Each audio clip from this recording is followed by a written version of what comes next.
yang dikenal sebagai Ibnu Saud muncul. Maka jalan menuju berdirinya Arab Saudi modern mulai terbuka lebar. Ibnu Saud lahir pada tahun 1875 dan pada tahun 1902 dia berhasil merebut kembali Riyadh yang menjadi langkah awal restorasi kekuasaan keluarga Saud. Ibnu Saud adalah figur karismatik. Dia tidak hanya mengandalkan garis keturunan bangsawannya dari Diriyah, tapi juga pandai memainkan aliansi politik, termasuk dengan Inggris yang pada saat itu punya pengaruh besar di kawasan Timur Tengah. Saat Perang Dunia I pecah, Inggris berusaha melemahkan Kesultanan Ottoman dengan membangun jaringan dukungan kepada para pemimpin lokal di wilayah Arab termasuk Ibnu Saud. Sementara itu, kota suci Mekah dan Madinah saat itu berada di tangan Syarif Hussein bin Ali, yaitu penguasa Hijaz yang berasal dari keluarga Hashemid, yaitu keturunan langsung dari Nabi Muhammad SAW dari jalur cucunya, yaitu Hasan bin Ali.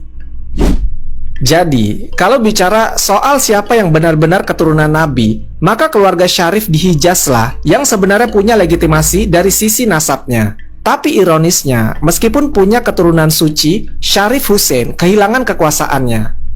Pada tahun 1924, pasukan Ibnu Saud bersama pasukan Wahabi yang dikenal sebagai Ikhwan menyerbu Hijaz dan merebut Mekah dan Madinah. Ini adalah titik balik besar. Kota-kota suci Islam yang dulunya berada di tangan keturunan Nabi, sekarang jatuh ke tangan keluarga Saud yang bukan keturunan Nabi, tapi punya kekuatan militer dan dukungan ideologi Wahabi. Maka sejak saat itulah, keluarga Saud menguasai seluruh Jazirah Arab bagian tengah dan barat.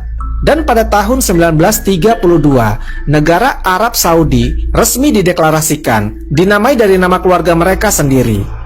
Kalau kita tarik kesimpulan dari kisah ini, sangat jelas bahwa keluarga kerajaan Arab Saudi bukan berasal dari keturunan Nabi Muhammad SAW. Mereka adalah keturunan kepala suku dari Najd yang mendapatkan kekuasaan bukan karena silsilah suci, melainkan karena strategi politik, aliansi ideologi, dan kekuatan militer. Mereka bahkan menggulingkan penguasa Mekah yang justru berasal dari darah Nabi. Ironis ya, tapi memang begitulah sejarahnya.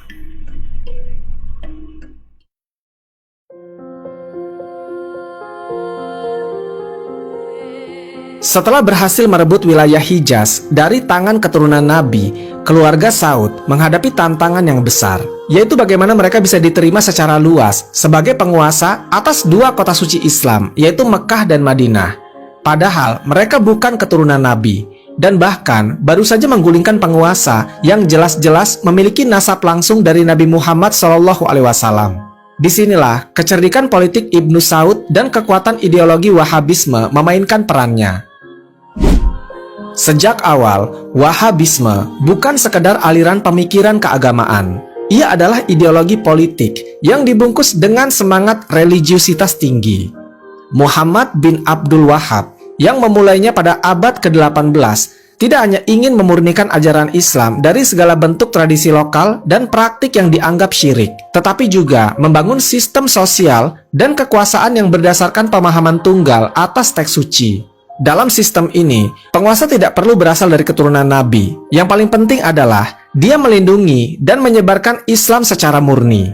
Itu mengapa ketika Ibnu Saud menguasai Mekah dan Madinah pada 1924 sampai 1925, dia tidak berusaha mengklaim bahwa dia adalah keturunan Nabi. Sebaliknya, dia justru menguatkan legitimasi kekuasaannya dengan mengibarkan bendera pemurnian Islam.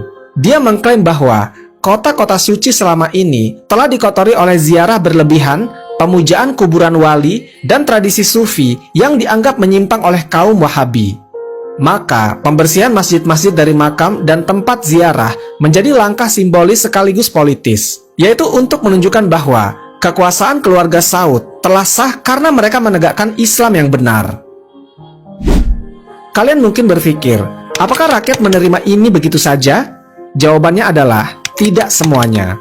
Banyak ulama dari Mekah dan Madinah yang menolak pendekatan kasar Wahabi. Beberapa diasingkan dan yang lain dipaksa untuk patuh. Lalu sebagiannya terpaksa menyesuaikan diri demi keselamatan hidup. Tapi perlu diingat, saat itu Ibnu Saud sudah punya kekuatan militer yang besar, ditambah para pendukung fanatik dari kalangan Ikhwan, kelompok milisi bersenjata yang sangat setia pada Wahabisme.